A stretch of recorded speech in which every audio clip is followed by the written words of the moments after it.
I'm here today with Mike Tamulevich from Marketplace Homes. He is president of National Brokerage. How you doing, Mike? I'm doing great, Jess. How you doing today? Not too shabby. Hanging in there. But, Same here. Yeah. Same here. I think we're going to talk some real estate today, right? My favorite thing. Love talking real estate.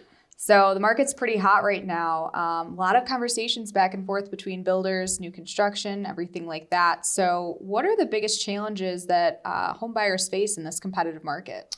You know, it's a great question, and more so than ever that we've seen. It comes down to actually the competition that's out there right now.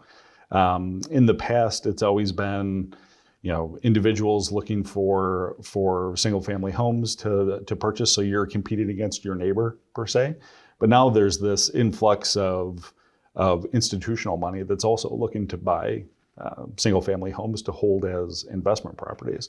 So not only are you competing against your neighbors to buy the same house that you might like, but you're also competing against hedge funds and private equity funds and pension funds and all these massive groups with lots of money at their disposal that want to own the same exact homes. So with all this competition, it sounds like there's a lot. Mm-hmm. Is this the right time to be buying? I think it's such a personal decision. It's the act of actually buying a new home obviously is usually spurred on by some life event that you have going on, right? You might be trying to buy a bigger house, you might be trying to downsize, whatever the case might be. But the thing that I always look at is interest rates. I remember when I bought my first home, and I think interest rates were at like 8%, which seems ridiculous now compared to, it probably makes me feel old also a little bit, but you look at interest rates and you look at the price of the homes that you're buying, and just looking at a really basic mortgage calculator, if you were to get a $350,000 mortgage at today's current mortgage rates, which are about 2.75%, your payment's right around $1,400. That doesn't include property taxes and HOA. That's just the principal and interest. If you got a $300,000 mortgage and rates had risen up to 5%, which doesn't seem like a huge jump, your payment's actually more on less money. So your payment for that's about $1,600. So there's actually about a $200 savings there. So while the prices will go up, maybe they come down a little bit or go flat, with where mortgage rates are currently, it really gives you an optimal time to be able to purchase a new home. That's crazy. Well, and with that though, how long do you think we're going to see these low interest rates? It's a great question. I mean, if I had that crystal ball, we probably wouldn't be sitting here. But it's, I think low rates are here for at least the next 12 months or so. So what we typically advise people is if you're getting into a new home, if you're building new construction, and that could take anywhere from 4 to 12 months, depending on which builder and which area of the country you're working in, I'm pretty confident that you're going to still remain in those pretty low numbers. They could tick up a little bit because quite frankly, interest rates move daily, right? A little bit here and a little bit there. They go up, they go down. So it's one of those questions that you just need a crystal ball to really have the answer for, but I don't think anybody sees them really jumping up massively anytime too soon.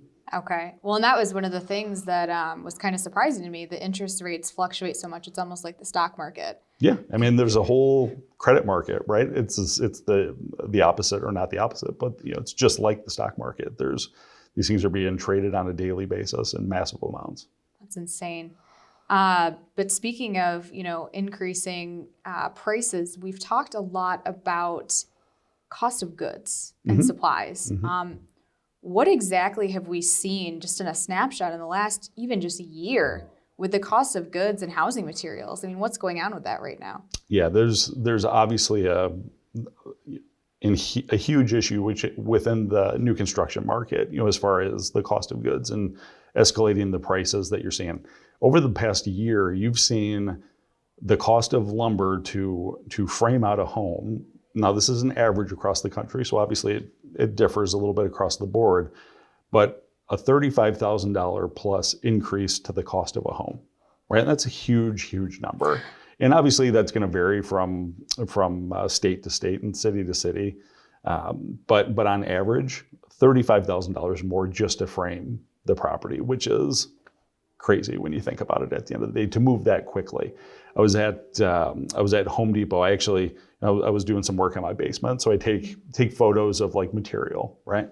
And a little over a year ago, I was taking photos of sheets of plywood because I was looking at doing a project at home, and they were like $35 for a sheet.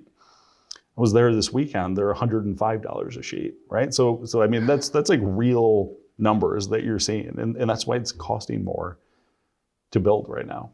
And that's a huge uptick. And I mean, so that's the supplies you can get though, right? Right. Because we're seeing even in some markets some shortages on things, correct? Absolutely. And that's really the two variables. You have prices that are going up because of materials, but then you also have timeline delays, right? And time's money at the end of the day. And it can cause challenges when you're building a new home, because you think that you're going to be closing on, say, June 1st, but that ends up being August 1st because your windows weren't able to be delivered in a timely fashion, or whatever the case might be. So it's definitely throwing a couple wrenches into the system right now. Okay, and I assume that we're seeing a lot of that at Marketplace Homes right now on the brokerage side, correct? Because we have delays in these projects that normally you'd be able to kind of get down to almost a science, right? How much time it takes typically, but now with these things coming in so late, how is that working in the market, like real time with buyers wanting to close out on their current home and then move into a new construction? Like, what does that look like right now? Yeah, the biggest thing that people need right now is flexibility. Right, they need flexibility on when they're going to exit their existing home and get into their new home. And by working with a company like Marketplace Homes, we're able to really adjust the offering that we're giving them depending on the timeline. So, if you need a couple extra months, there's no pressure, right? There's no pressure to have to get you out to get your home sold and have you move into an apartment for a couple months. No, we take a look at what's happening in the market. We understand what's happening within the building community. We're tied in really well with the builders so that we know, okay, it's realistic that this is the date that we should go on the market, or this is the date that we should do a buyout on your home, so that everything matches up nicely, because it's stressful enough to begin with. You add this additional amounts of stress that's out there from timeline challenges. Really helps at the end of the day. Yeah, that's phenomenal. I feel like that'd be a game changer for most families, being able to line up that time frame so it's back to back and no double moves. I mean, who doesn't want that, right? Absolutely. I mean, I've moved 4 times, I think, in my life, and it's ridiculously stressful, right? It's like you just don't know what's coming. It's like the mover's supposed to be here. I'm packing this stuff up, but then I get a delay and I have to put things back, and nobody wants to have to deal with that. No, it's a hot mess. I've moved a little more than 4 times. But So with everybody moving, is it the right time to sell? So it's a great question. Very similar to is it the right time to buy? It's a personal decision. The good thing is there's always been this gap between new construction and resale or existing homes, right? There's a little bit of a premium that you're always going to pay for a new construction home. But as new construction prices go up, what do? They drag up the cost of resale properties. So a lot of people say, well, I don't want to have to buy something at these prices. Well, the good news is if you're selling something, you're also selling them at these prices. So it really depends. If you have a good reason to move, whether it's an addition to the family, or you need to downsize for some reason, or a job relocation, whatever the case might be, you can take advantage of the market by selling, and then you're just coming in to purchasing. And we see a lot of people doing that across the country. Okay. So would you say, it's a better time to buy new construction or maybe resale? Is there a difference? Kind of what's that vibe out there now? There's definitely a difference. And I was thinking about this. I think you and I were actually talking about this maybe a month or so ago. And the thing that I love about new construction is, like, let's say you find that perfect home in the community that you live in currently, and it's the one you always wanted, right? And that home goes up on the market, and you're like, oh, I have to have it. The dream house. The dream house. You have to have it. And you put your offer in, and it comes with 12 other offers, and you don't get the house, right? You're disappointed. You hate to see that, right? You don't want that. Oh, I'd be really upset. Right? It's like, I know I would be upset if that was something I was dealing with. One of the major benefits of building new is you can walk in, you can see a floor plan that works for you. You can have your choice of different lots that are going to be available. You have choice of finishes, all that sort of stuff. And yes, it's competitive right now, right? It's competitive in new construction just like it is in resale. The fact is, builders build homes.